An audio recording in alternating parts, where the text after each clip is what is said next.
The road had been empty long enough that it stopped feeling like a road.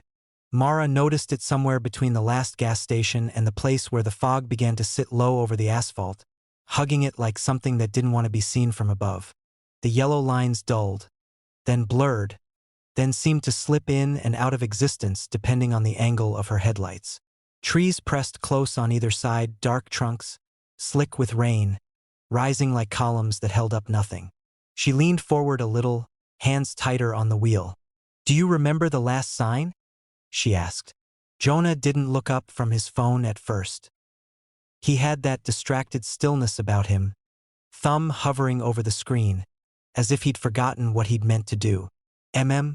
The last sign. For anything. Town. Exit. Anything. He frowned, thinking, then shook his head. "I thought we passed something back there. Like 10 minutes ago." "That was 40, she said. Jonah turned, finally looking out the windshield. The fog had thickened, pale and luminous in the beams. "Feels shorter. Everything feels shorter," she said quietly. Rain ticked against the glass in a thin, constant pattern. Not heavy, just persistent. Enough to smear the light. Enough to make the road look like it was breathing. Jonah adjusted the radio. Static, then a station that almost formed. Voices flattened and stretched thin. Then gone again. Signals dead. Yeah. Silence settled between them. The kind that didn't feel empty so much as occupied. Mara checked the rearview mirror out of habit. There was nothing there. Just the narrow ribbon of road vanishing into fog. She looked back ahead. A minute passed. Maybe 2. Then Jonah said, "Car." She glanced up again. First she didn't see it. Then, a dim glow behind them, blurred by the fog. Distant but steady. "Oh," she said, more relieved than she expected. "Good. I was starting to think." "What?" Jonah asked. She shook her head. "Nothing." The glow grew slowly brighter. It didn't rush. It didn't close the distance the way a normal car would. It just arrived gradually until the shape of headlights resolved through the mist. Too symmetrical. Too still. "Is it just me?" Jonah said. "Or is it not getting closer?" Mara checked the speedometer. 55. She eased off the gas a little. The engine's hum dipped. The headlights behind them didn't change. "Okay," she said. "That's weird." Jonah twisted in his seat, watching through the back window. "It's like it's matching us exactly. Plenty of people do that." "Not like that." She didn't answer. Her eyes flicked to the mirror again. The beams were bright, but diffused by the fog, soft-edged, almost like halos. Not harsh, not glaring, just present. Then something shifted. It was subtle, so subtle she almost didn't register it. A flicker in the periphery, a brightness where there shouldn't have been. She blinked. The dashboard looked brighter. "Did you?" she started, then stopped.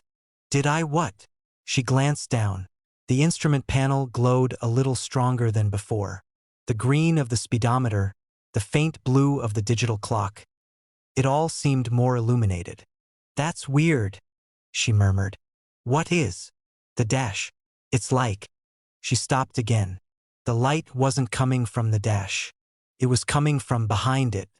A pale, diffuse glow, as if something were shining through the car, not onto it. Jonah noticed it a second later. "Why is it?" "I don't know." They both looked forward. The road was still there. The trees. The fog. But the interior of the car, every surface, seemed faintly lit from an impossible angle. Not from the windshield. Not from the sides. From behind. Mara's chest tightened. "That's not right," Jonah said.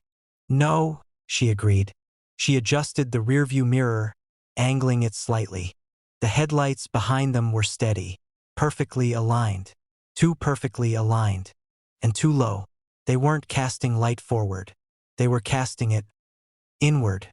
The beam seemed to pass through the back window without scattering, without reflecting the way it should. It didn't catch on the glass. It didn't flare. It just entered. Mara swallowed. "Do you see that?" Jonah didn't answer immediately. His breathing had changed. Shallower, quieter, like he was trying not to disturb something. "It's not hitting the seats," he said finally. "Look." She looked. The light filled the car, but it didn't behave like light. It didn't cast shadows properly. The headrests weren't blocking it. The edges of the seats didn't define it. It simply existed everywhere at once, like a thin, glowing fog inside the car. Her hands tightened on the wheel. "Okay," she said, forcing steadiness into her voice. "Okay, we slow down. Let them pass." She eased off the accelerator further. The engine dropped to a low hum. The car decelerated. The headlights behind them didn't move. "They're not passing," Jonah said. "I know. Speed up." She pressed the gas again. The car surged forward, tires hissing against wet asphalt. The glow inside the car intensified slightly, as if in response. Jonah turned fully around now, staring. "I can't see the car." "What do you mean?" "I mean I can't see it. There's just light." Mara's stomach dropped. "That's not possible." "I'm telling you, there's no shape, no grille, no hood. Just those 2 points and everything else is gone." She risked a glance in the mirror. For a moment, she thought he was exaggerating. Then her eyes adjusted. The fog had thickened behind them, swallowing the outline of anything solid. The headlights floated in it, 2 fixed points, too precise, too steady. No wobble from the road. No vibration. No vehicle. The light inside the car pulsed faintly. Not brightening exactly, just shifting, like it was breathing. Mara's skin prickled. "Turn on the dome light," Jonah said suddenly. "Why?" "Just do it."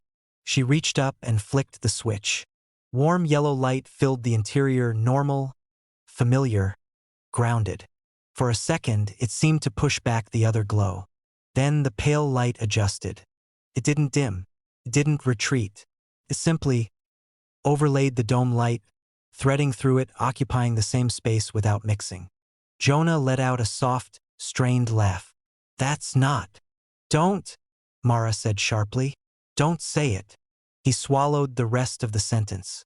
The road curved gently ahead, disappearing into thicker fog. The trees leaned closer, their shapes distorted by the layered light. Mara felt it then. Not a sound, not a movement. Pressure, like being looked at, not from behind, from inside. She stiffened. "Jonah," she said quietly. "Yeah. Do you feel that?" A pause. "Yeah." He didn't ask what she meant. The glow shifted again, concentrating, not in a beam but in attention. It seemed to gather around the dashboard, then the center console, then the space between them. Mara's breath caught. It was focusing, like an eye learning how to see. "Don't move," Jonah whispered. "I wasn't planning to." The light drifted upward, brushing across the rearview mirror. For a moment, the mirror reflected something impossible. Not the back seat, not the road. Depth, a vast, pale distance that didn't belong to any space Mara understood. She jerked her gaze away. "Did you see?" "Don't look at it," Jonah said, voice tight. "I think it." He stopped. The light stilled. Both of them froze. Seconds stretched. The car hummed along the road, engine steady, tires whispering over wet pavement. Then, very slowly, Jonah said, "It reacts when we notice it." Mara's throat went dry. "You mean?" "I mean it gets clearer, more defined, the more we try to see it." The pressure inside the car increased, subtle but undeniable. Watching, waiting, Mara stared straight ahead, forcing her eyes to fix on the faint lines of the road. "So we don't look." "Yeah. And we don't talk about it." "Yeah." They drove like that for a while. Minutes, maybe, or longer. Time had thinned, stretched, lost its usual weight. The glow remained, constant but no longer shifting. The pressure lingered, like a held breath. Mara's hands ached from gripping the wheel. Then, gradually, something changed. The fog ahead began to lighten. Not much, just enough that the road sharpened slightly, the trees pulling back a fraction. Mara didn't let herself hope. Keep going, Jonah murmured. I am. The light inside the car dimmed just a fraction. Mara felt it withdraw, not in distance but in attention, like something losing interest. The headlights behind them flickered. Once, twice, then they were gone. Not receding, not turning, just absent. The interior of the car returned to normal darkness. The dome light suddenly seemed too bright, too warm. Neither of them spoke. Mara kept driving.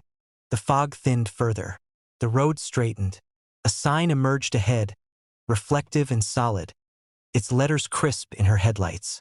She didn't read it. She didn't want to break whatever fragile normalcy had returned. Jonah finally exhaled. A long, shaky breath. It's gone. Yeah. They drove in silence for a while longer. Then Mara glanced, almost without thinking, at the rearview mirror. The road behind them was empty. But for a split second, just as her eyes began to move away, she thought she saw it again. Not headlights. Something deeper. Something that had been there the whole time, just beyond the reach of reflection. Watching not the road, not the car, but the space inside it. She looked forward quickly, heart pounding. Don't, Jonah said softly, without turning. I know. Neither of them touched the mirror again. And neither of them turned on the radio. Because in the quiet, with the road stretching endlessly ahead, it was impossible to tell if the car behind them had truly disappeared, or if it had simply learned how to follow without light. At first, I thought the bulbs had burned out. There was no warning, no flicker, no gradual dimming. 1 second the highway stretched ahead in a pale tunnel of light, rain threading through it in silver lines. The next, everything simply stopped reflecting. The beams were still on. I could see the faint spill of light against the hood, but beyond that, the road was gone. Did you hit something? Rena asked. No. She leaned forward, squinting through the windshield. Why can't I see anything? I don't know. I toggled the headlights anyway. Low to high, off then on again. The indicator on the dash responded perfectly, a small blue icon blinking to life. But outside, nothing changed. The road didn't brighten. It didn't dim. It didn't exist in any normal sense. The asphalt had turned a flat, matte black. So completely non-reflective it looked less like a surface and more like an absence. Rain tapped steadily against the glass. The wipers dragged across it, clearing arcs that revealed the same thing every time. A void where the road should be. Pull over, Rena said. I let out a short breath. Where? She didn't answer. There were no lane markings, no shoulder, no edge. Just that uninterrupted black plain stretching out in every direction we could see. And even see felt like the wrong word. I eased off the gas anyway. The car slowed a little, though it was hard to judge by how much. There was no visual reference, nothing passing by, no change in texture beneath the tires. Just the low hum of the engine and the faint hiss of wet rubber on something that might not have been wet at all. Okay, Rena said, quieter now. Okay, maybe it's just the rain. Or some kind of oil spill.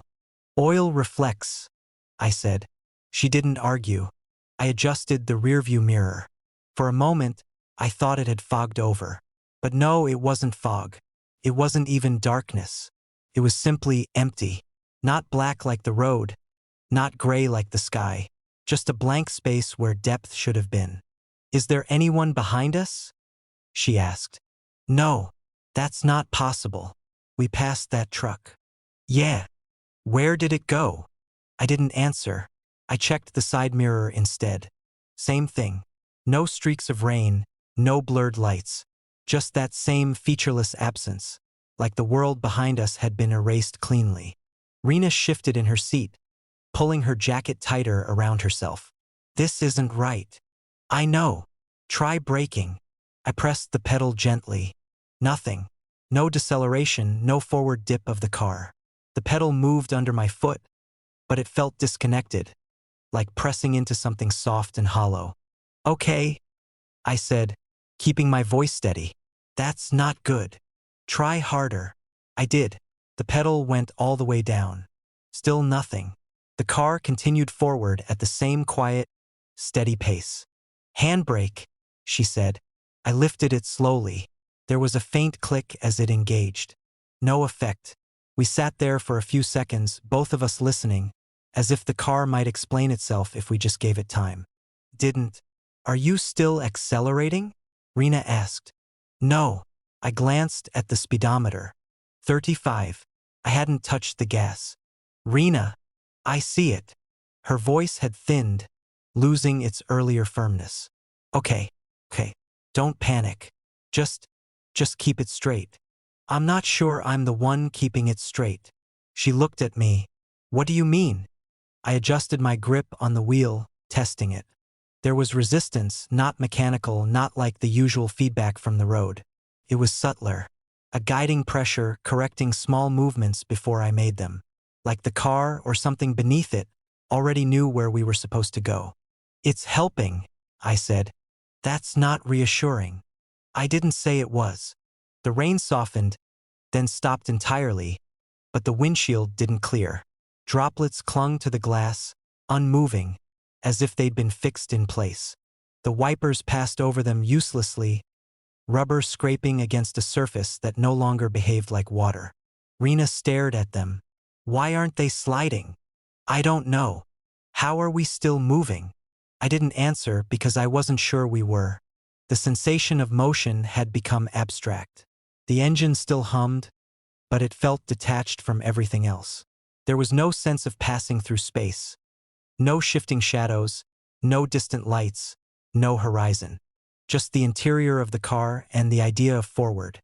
"Do you remember the last sign we passed?" she asked suddenly.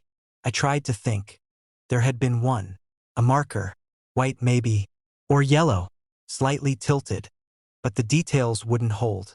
Every time I tried to focus on it, the memory flattened, losing shape, like the road itself.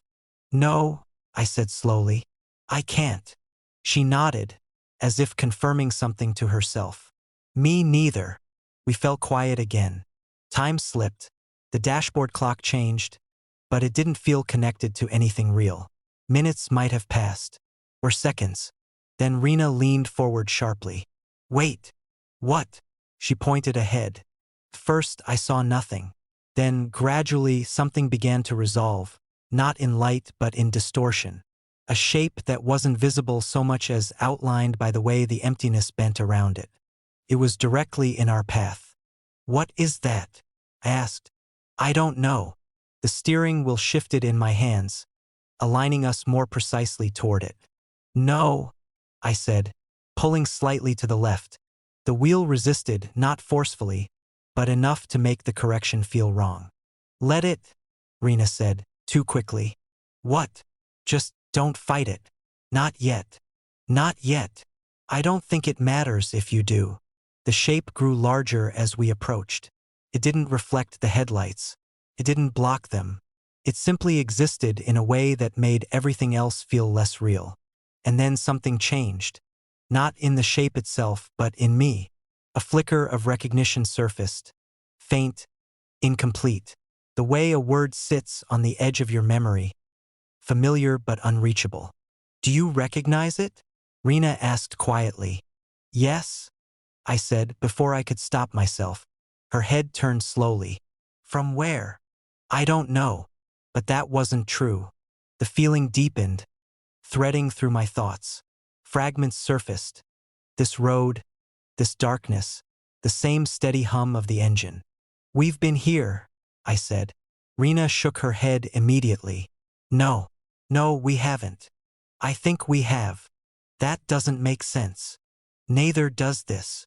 The shape sharpened slightly as we drew closer, not gaining detail but gaining certainty. It wasn't an object.